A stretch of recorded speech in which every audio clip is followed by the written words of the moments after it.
Good morning, true crime friends. How you doing? Listen, it was a long weekend, but we are back. The state of South Carolina versus Zachary Hughes, honey, the Rose Petal murder case, whew, it's starting to heat up. We about to get into it, but first, you know what you need to do. Please like this video and subscribe to the channel. That helps other people find us. Also, you can find me over there on the social medias. Oh yes, I'm all over the place. Instagram, Facebook, what's the other one? Oh, Blue Sky, of course. So look, Zachary Hughes. So on Valentine's Day, that was Friday, it was just a half day of court. And I was like, only a half day, you say? How are they going to squeeze all this information? Seems like the state was about to wrap up their case, but I was not entirely sure. Oh, hang on, I got something in my mouth. I'm a whole mess this morning. Take a day off from gossiping and everything goes to the left. So look, this is what happened. On Valentine's Day, they were like, okay, we're going to call in. The defense was set to cross-examine this police witness. And I was like, okay, but there's some important dates that you need to remember for this questioning. The day of the unfortunate unaliving was October the 7th. It was not until October the 19th that the decedent's boyfriend, Bradley Post, was questioned. Also, keep in mind, at the scene of the crime, Bradley was like, oh, this is terrible. She's super-duper dead. Don't mind me. I just need to delete some things from my phone. Oh, yeah. Go on in the house. Do what you have to do. Let me just delete all this stuff from my phone while I'm here on body cam at the scene of the crime, trying real hard to look innocent. Let me delete. Okay, now you have my attention. I think it's a couple more things, but okay, yeah. He was acting real super-duper sus. And I was like, okay. So then when the police finally set him down on the 19th, many days after her passing, he was just like, I'm so sad. This is terrible. Was she wearing her ring? I want to know if she was wearing her ring. Now, there's conflicting evidence. Did he ask for the ring back, or did he ask just if she was wearing the ring?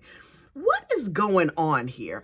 Listen, the defense is doing a very good job of throwing a lot of mud on Bradley Post. First, he showed up in the courtroom in a jail uniform like, you can't ask me nothing really about me going to jail, but yes, I do now live at jail when I used to live down at my house someplace here in South Carolina. And we're not going to talk about why I'm in jail, but it has nothing to do with the unfortunate unaliving of my beloved girlfriend who I love with all my heart. And I know the jury is like, wait. What's going on with this Mama Luca? Something wrong with him. Also, the police took his cell phone, his clone phone, and his computer. Clone phone, you say? What is a clone phone? Yeah. Turns out that this dude who was dating Christina had a clone of her phone, but he also had Life 360. Now listen, if you want to know where your loved one is, that makes perfect sense. Your children, your spouse, your mother, whatever. Like, you want to know where your people are, your family, your friends. Yeah, you jump on that Life 360 and you're like, oh, mom made it home okay. That's great. Cloning somebody's phone is a whole nother level. Also, Mr. Post, you have a whole separate phone, not your regular, the one you was deleting the possibly incriminating information off of. You have a whole separate phone that's a clone of Christina's phone. Why? This is not normal behavior. But he was like, oh yes, I just, because love, because we loved each other. And when you love someone, you clone their phone. May I never know that kind of love. Because no sir. Hang on. You know that little amphibian is trying to come back to my throat. I am not having it. Hang on. So the police asked him, where did the child sleep? And apparently, Mr. Post told the cops, oh yeah, the little girl, the daughter, slept in bed with her mother. Okay, that doesn't seem like such a big deal. Only the sister of the decedent said, oh, she didn't sleep with her mother. She slept in her own room. It would not be a big deal if people didn't keep asking about it. And by people, I mean the defense. Defense attorneys, I see you slinging that mud, and I am here for it. So here for it. Because those of us who are not on the jury know that Bradley Post, the boyfriend, was a Pedialyte. And the decedent, Christina Parcells, also a Pedialyte, because all them pictures and stuff he was deleting included her child in nasty pictures, a friend of the child in nasty pictures, the dead mama in nasty pictures, and animals in compromising situations. I don't know what this man did to them frogs, but it is terrible justice for frogs. Anyway, so then finally the defense attorney was like, okay, and lastly, they had that nosy heifer up here. And she said, oh, I recognize the defendant. It was him. So the defense attorney, when he had the policeman on the stand, he was like, hey, listen, one last question. Did you do a lineup? Was there ever a lineup that included a picture of Zachary Hughes? And the police were like, no, we never did a lineup. You see, all the pictures that people have seen of Zachary Hughes are the ones that were on the news of him when he was arrested, how he looked at the time of his arrest, which was several months after the crime. The day of this alleged crime, or near the time of this alleged crime, he was caught on a trail cam. City friends, I have explained this to you, but in case you didn't watch the other videos, we're going to revisit. A trail cam is Ring doorbell for the forest. Our country cousins put them out there in the forest. And so like if a fox or a squirrel or a Bigfoot or something walks by, then they get caught on the Ring doorbell. And so, Zachary Hughes was caught on the trail cam, and he was clean shaven and his hair was all pulled back in a ponytail. He wasn't all like bushy and hairy like he is today, like he was on the news. Proof that neighbor, well-intentioned though she may be, was lying or incorrect. I'm not sure which one. Let me tell you something. On behalf of curtain twitchers everywhere, that lady was an embarrassment. I'm in the union. Yes, the curtain twitchers union. We are the neighborhood watch. We the lady who's sitting in the stoop. We the lady who's eyeballing everybody on the block. You think I don't know everything that happens on this block? Heifer, I founded the union. Anyway, so that lady, she's out of the union, and I would like her curtain twitcher card back immediately. Anyway, that lady got my pressure up. I was like, I don't think she telling the truth. Talking about she could recognize this dude, but she only ever saw him on the news. Ma'am, where are your ethics? Anyway, so they also questioned the cop, and they were like, there was a thumb drive in Christina's room, a blue thumb drive. Do you recall it? And the police officer was like, yes, I do recall.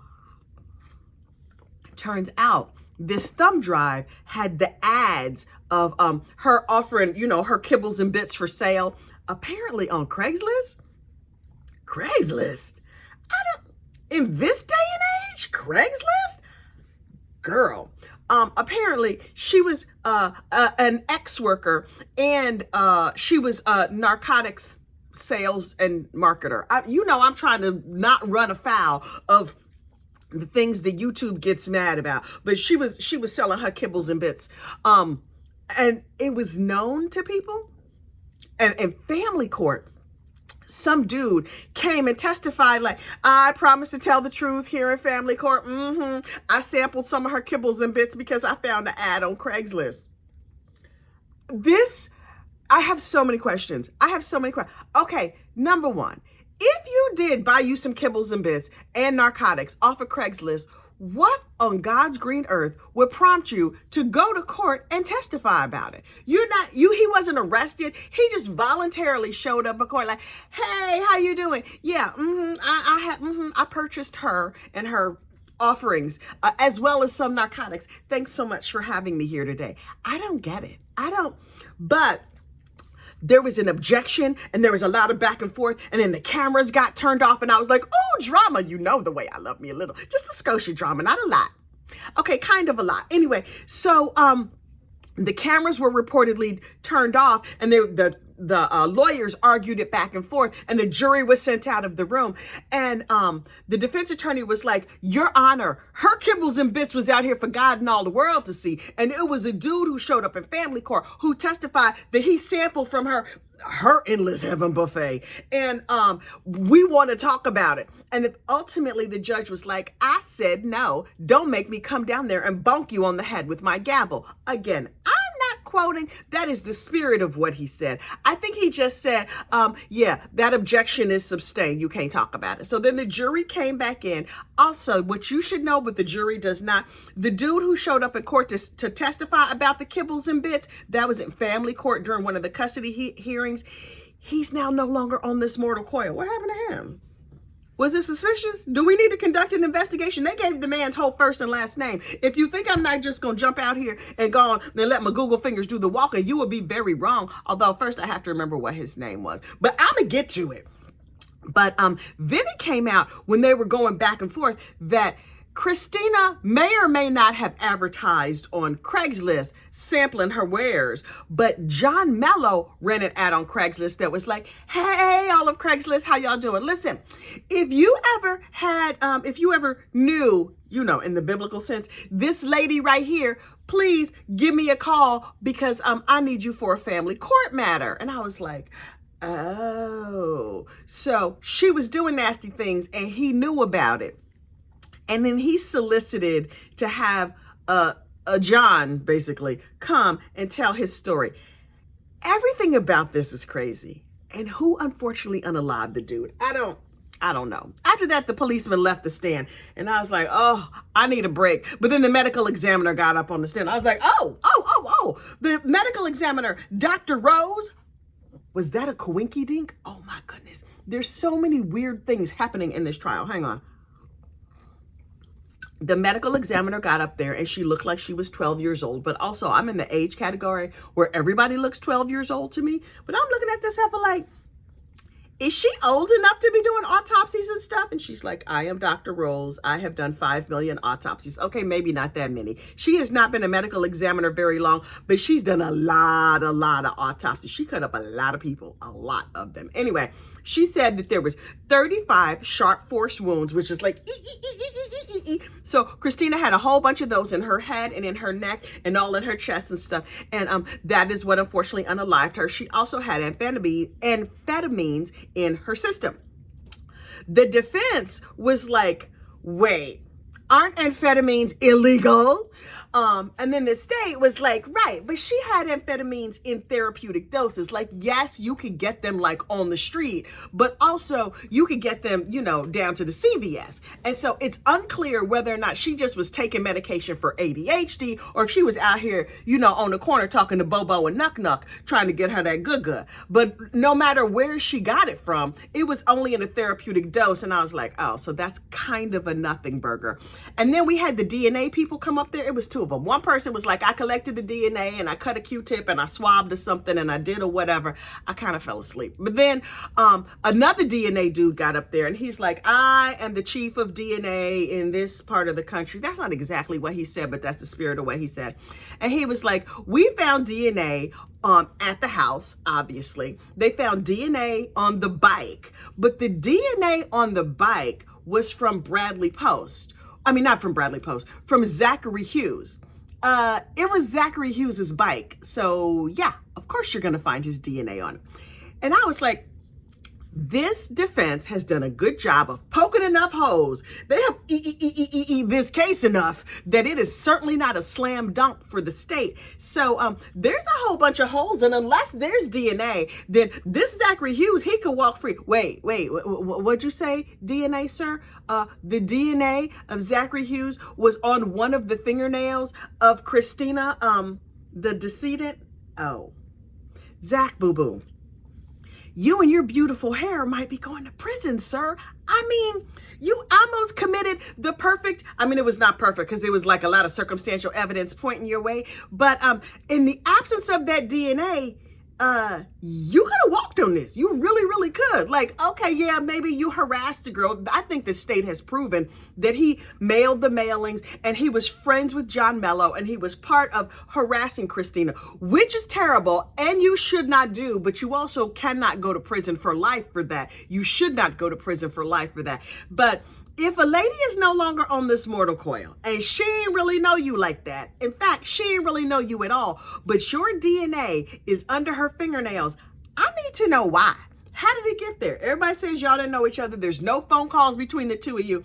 But on the day she's found no longer on this mortal coil, surrounded by rose petals, some roses were unfortunately unalived in this, apparently some wildflowers. This nice lady, well, this lady was unfortunately unalived. Her boyfriend is real super-de-duper shady and quiet as it's kept. which is not that quiet. If you know this case, this Christina had terrible taste in men. Terrible. She had 2 husbands in her 20s.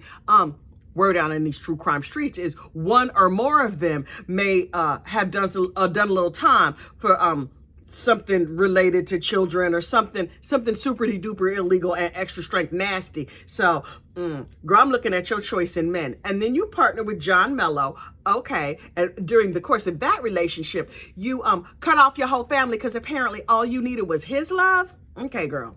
And then you broke up with him and immediately monkey barred from him over to a known Pedialyte. We know your current boyfriend or your most recent boyfriend, Bradley Post, is a Pedialyte because the police have seen the pictures. Also, if you read on the Fitz News, like I read on the Fitz News, Christina's parents are accused of some things that are very, very unseemly. Apparently, her daddy very, very much liked the smell of a particular narcotic. Allegedly, I don't know, no facts. You not here for facts. If you come to a channel called Gossip, Rumor, and Innuendo for facts, you're probably doing a whole lot of stuff in your life wrong. Don't be coming to me for facts. You are here for the gossip, and this is the gossip that I heard. That her daddy really, really liked the smell of a particular white powdery narcotic. Now, he's not on trial, but there was an order of protection to keep this grandchild away from the grandparents. Now, you don't like the way your mama, cooks a steak or drives her car or whatever. Okay, you like, don't feed my child. Don't drive with my child. But a whole restraining order against the grandparents? What is happening in this family? After the DNA evidence, the state rested. And I was like, wait, state, that. You don't have more than just that little bit of a fingernail, but keep in mind, remember Zachary Anderson from the ex-boyfriend who stalked the new boyfriend and allegedly, he convicted of unfortunately unaliving him. There was a tiny, tiny little speck of DNA in Zack Anderson's truck, and that got him convicted for life. On the strength of Zachary Hughes, what is happening with Zachary's? Zachary Hughes has that gorgeous hair that I don't want to go to prison.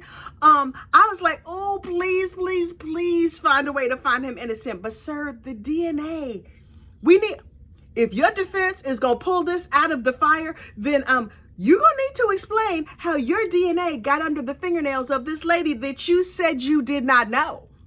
The state has rested. Today in court, we find out, will Zachary Hughes testify? Here's the thing that is most striking to me in this case. We've heard about all the people, all the characters, all the players. You know whose name has barely been mentioned in this case? Normally, the decedent barely gets mentioned in this case. You know who's barely mentioned in this case?